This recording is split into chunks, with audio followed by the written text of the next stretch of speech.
You know, the media is beginning to melt down over the latest election trends favoring Trump when this kind of stuff happens.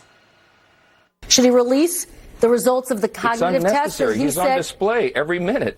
So it's unnecessary. You can see that he didn't release his medical records. You don't want to know things like his cholesterol level, whether he's dealing with any issue that we may not know about, if he's going to be commander-in-chief. And he also said he would release cognitive tests. Listen to your question.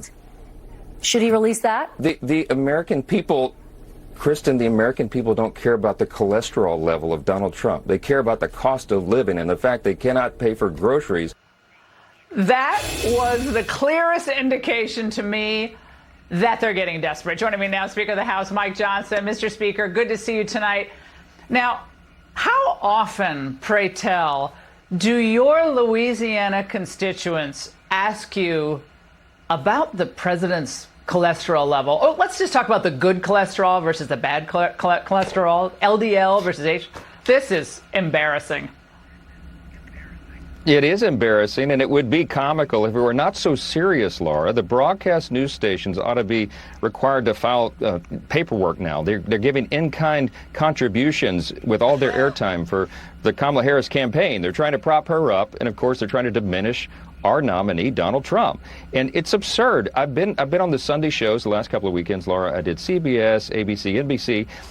I'm mostly asked about January 6th, the 2020 election, and now Donald Trump's cholesterol. The people don't care about this stuff. The people care about the cost of living. They care about the wide open border. They care about the crime rate and the weakness we're projecting on the world stage. And Democrats can't address any of that because they have no answers for it. And that's why this turns into a charade.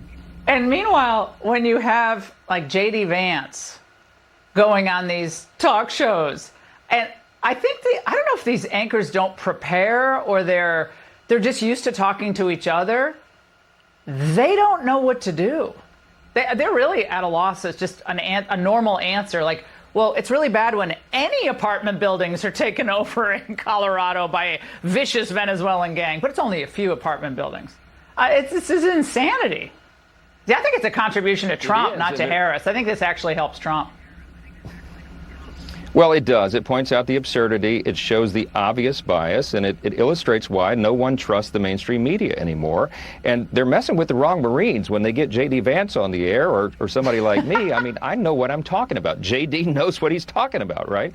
They can't trip us up on, things happening in Congress or around the country, and we'll push back. And I think that's really important. I think all Republicans, all conservatives everywhere at every level need to push back against this stuff. They have been spinning the facts. They're trying to run a campaign based on fantasy and not fact, and it's up to us to put the real information out there. We look forward to every opportunity to do that. Well, how often does Kamala Harris get her ears cleaned? We want to know. Inquiring minds, this is crazy. All right, it looks like, though, from now, Mr. Speaker, until election night, it is going to be one giant fear-mongering exercise, including this.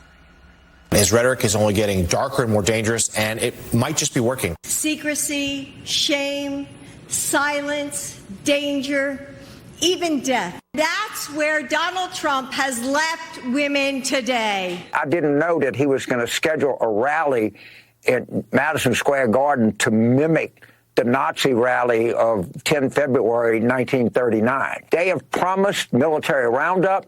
They've promised the gates of hell will rain on the enemies. Speaker Johnson, that's all they got. It's kind of Nazi Germany and dictatorship. And they said that last time, and we had a great economy, and people were really optimistic.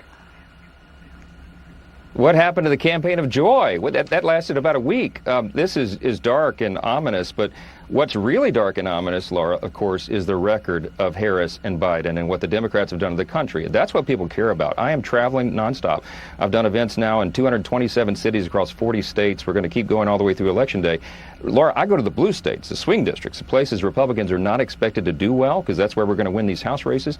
And I'm telling you, something is happening out there. People are fed up and they are fired up. They know about the record, and all this rhetoric and everything's not going to matter. I think this is going to be an election about record and not rhetoric. I think it's going to be policy, not personality. And I am absolutely convinced Donald Trump's going back to the White House. We're going to take back the Senate, and we're going to grow the House majority because of it. Well, if it's about personality, Trump definitely beats Kamala Harris in my book, Mr. That's Speaker. right. That's right. We win that too. And he's funny, and she is absolutely as funny as a thumbtack. Mr. Speaker, thank you so much.